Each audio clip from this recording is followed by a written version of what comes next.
can have something that happened to me with not killing Honor. Okay. I had planned on killing her. And so where I was going with her story arc was to end with her leaving her children with Emily and Hamish to raise after she died. Mm-hmm. You see what I'm saying? And that was going to be the kids who were then going to deal with the alignment down the road.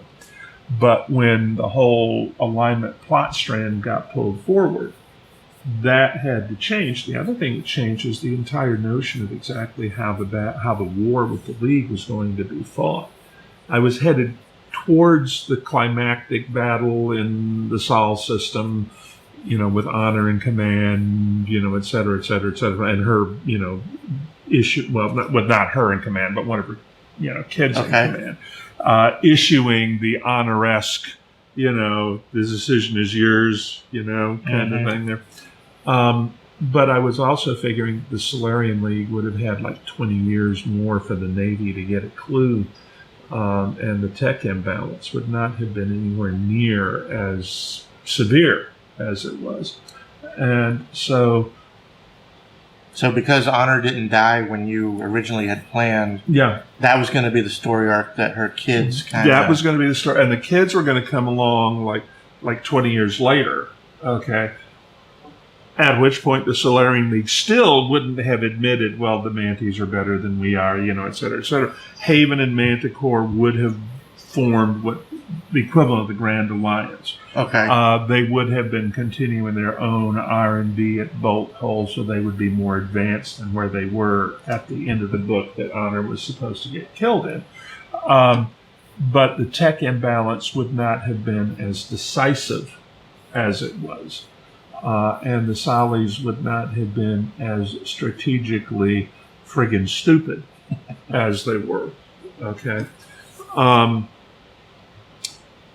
And the only reason that they were that stupid in the way the books actually worked out was that there was no way to unstupid them in the time that I had available. Okay. Where they were was completely logical, completely consistent with the way that we are the great power tends to look at battles off on the periphery that don't really involve them. Well, if we'd been involved, it would be a whole different story, kind of thing. So her living has changed all that. Her living changed all of that. Okay. And I'm satisfied with where I got her in the end. I'm very satisfied with it.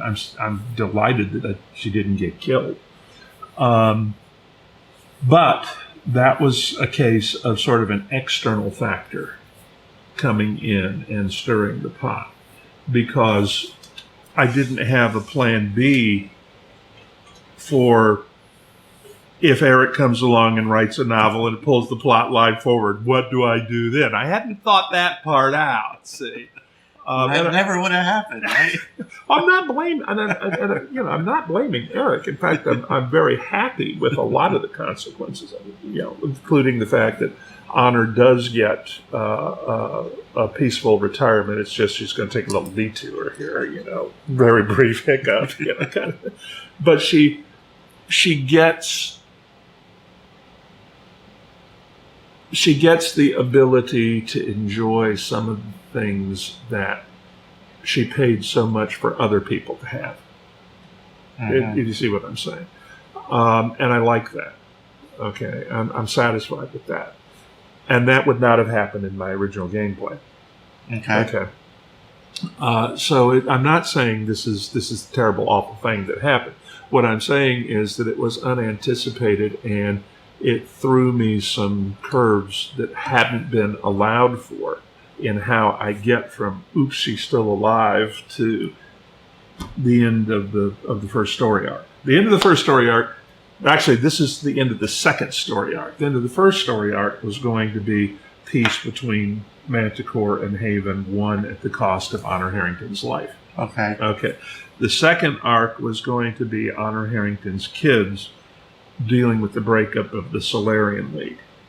Okay. And then the third arc would have begun from approximately where Eric and I will be at the end of this next novel, with her kids in the aftermath of the collapse of the Solarian League, continuing the hunt for the alignment. Okay. You see what I'm saying? Mm-hmm. So her children would have been in their late 20s when the second story arc began. It would have been like a couple of decades after the end of the first one. And they would have been junior officers. Not junior, but like senior grade lieutenants, lieutenant commanders. They wouldn't have been captains. They would have been ship commanders. And the senior officers that they would have been serving under, it's like Michelle Hinkey would have been First Base Lord. Avars Terekhov would have been one of the senior fleet commanders. Lester Tourville would have been one of the... And I actually had this scene where Honor's son, Raoul, winds up on the staff of Lester Tourville, whose ships killed his mother at the Battle of Manticore. And the relationship between them, I think, would have been very interesting, because Raoul would have really, really liked Lester. And he would have understood, that he wasn't trying specifically to kill my mom, who I don't really remember all that well anyway, because I was only like 2 when she died. You see what I'm saying? But he would have felt guilty in some ways. For sure. But on the other hand, he would have had a tree cat. Okay? And his tree cat would have been telling him, look, Tourville is genuinely sorry that your mom got killed. It would have been it's like an alternate universe kind of thing. Any chances that may get written? Oh my God. I don't know. I might actually do a short story or something, and that'd be pretty put a header on it. This is an alternate universe. Before you read it, understand it did not really happen. And then Honor wakes up in the shower. I mean,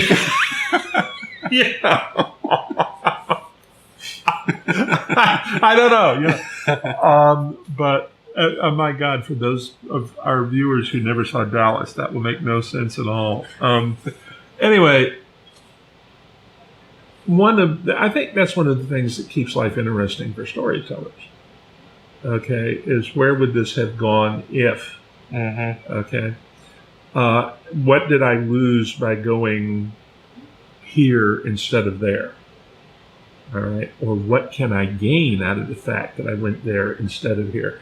Okay, I lost the relationship between Raoul and Tourville. Okay, but I got the relationship between Honor and Emily on the way through. And Honor is a different person for having had Emily die in her arms than she would have been otherwise. You see what I'm saying? It is interesting to see how the story went, branched this way instead of that way, even though you had ideas kind of for both directions, it sounds like. Well, it's kind of like, if anybody hasn't, well, a lot of people haven't read them. Steve Sterling did a trilogy that finished the Terminator storyline from the beginning point of the end of T2. Okay? They're not big books. They're small books. They're wonderful. Okay? In a lot of ways, it's a better, more satisfying end than the one that we actually wound up with. There's a lot of stuff in it. I've never talked to Steve about it, so I don't know. But either he had access to concept material that the franchise had been working on and worked it into the novel. And I'm sure that was some of it. But there are also elements of the novels that they kind of pulled out and utilized in the books, in the movies later on. They're very good. I liked them a lot. But again, that's an example of where a storyline could have gone.